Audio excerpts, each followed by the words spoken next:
ಇದ್ರ ಬಗ್ಗೆ ಕೂಲಂಕಷವಾಗಿ ತನಿಖೆ ಮಾಡಿದ್ಮೇಲೆ ಎಲ್ಲದಕ್ಕೂ ಉತ್ತರ ಆರೋಪಿ ಅರೆಸ್ಟ್ ಆದ್ಮೇಲೆ ಗಲಾಟೆ ಆಗಿರುವಂಥದ್ದು ಯಾವುದು? ಆ ಆರೋಪಿ ಅರೆಸ್ಟ್ ಆದ್ಮೇಲೆ ಬಂದು ಗಲಾಟೆ ಮಾಡಿದ್ರು.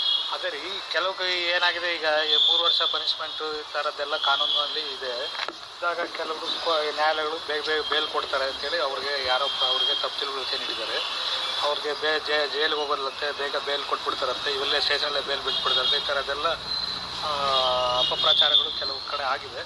ಅದಕ್ಕೋಸ್ಕರ ಬಂದಿರ್ಬೋದು ಅಂತ ಪ್ರಾಥಮಿಕ ಒಂದು ಅಂದಾಜು ಈಗ ಮಾಡಿದ್ವಿ. ಬಟ್ ಇದು ಹೆಚ್ಚಿನ ತನಿಖೆ ಆದಮೇಲೆ ಈಗ ಪೂರ್ಣ ಸತ್ಯಾಂಶ ಹೊರಬರಲಿದೆ. ಪೊಲೀಸರಿಗೆ ಎಷ್ಟು ಗಾಯ ಆಗಿದೆ ಸರ್?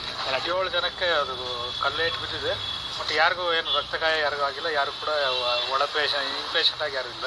ಎಲ್ಲರೂ ಔಟ್ ಪೇಷಂಟ್ ಆಗಿ ಟ್ರೀಟ್ಮೆಂಟ್ ತೊಗೊಂಡು ಹೋಗಿ. ಸಂಘಟನೆ ಈಗ ಅದೇ ಘಟನೆ ನಡೆದಿಂದ 12 ಗಂಟೆ ಕೂಡ ಆಗಿಲ್ಲ. ನಾವು ಈ ಬಗ್ಗೆ ಏನಂತಾರೆ ಈಗಾಗಲೇ ತನಿಖೆ ಸ್ಟಾರ್ಟ್ ಮಾಡಿದ್ದೀವಿ. ಈಗ ಪೂರ್ಣ ತನಿಖೆ ಆದಮೇಲೆ ಎಲ್ಲ ವಿವರಗಳು ತಮ್ಮ ಜೊತೆ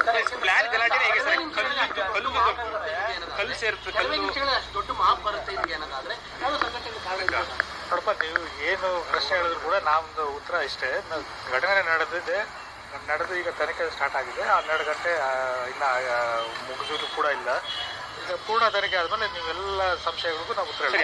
ಟಾರ್ಗೆಟ್ ಪೊಲೀಸ್ ಅಂತ ಅನ್ನಿಸ್ತಾ ಇಲ್ಲ ತಮಗೆ? ಬರೀ ಪೊಲೀಸರಿಗೆ ಹೊಡೆದಿರುವಂಥದ್ದು ನೋಡ್ರಿ, ಈಗ ನಾನು ಮತ್ತೆ ಅದೇ ನೀವು ಎಷ್ಟು ತಿರ್ಗಾ ಮುರುಗ ಹೇಳಿದ್ರು ಕೂಡ ನಾನು ಅದೇ ಉತ್ತರ ಹೇಳ್ತಾ ಇದ್ದೀನಿ. ಘಟನೆ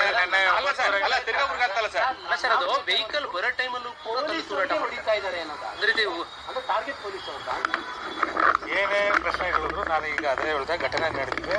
ಘಟನೆ ನಡೆದು ನಾವೀಗ ತನಿಖೆ ಸ್ಟಾರ್ಟ್ ಮಾಡಿದ್ವಿ. ನಮ್ಮೆಲ್ಲ CCTV ಫುಟೇಜು, ಪ್ರತ್ಯಕ್ಷಗಳು, ಎಣಿಕೆಗಳೆಲ್ಲ ತಗೊಂಡು ಇದ್ರ ಬಗ್ಗೆ ಪೂರ್ಣ ತನಿಖೆ ಮಾಡಿದ್ಮೇಲೆ ನಿಮ್ಮೆಲ್ಲ ಪ್ರಶ್ನೆಗಳಿಗೂ ಉತ್ತರ ಮಾಡ್ತೀವಿ. ಟೀಮ್ ಸ್ಥಳೀಯವಾಗಿ ಕಮಿಷನರ್ ರಚನೆ ಮಾಡ್ತಾರೆ. ಸದ್ಯಕ್ಕೆ ಯಾವ್ದು ವರ್ಷ ತಗೊಂಡಿಲ್ಲ ಸರ್ ಇಲ್ಲಿವರೆಗೂ?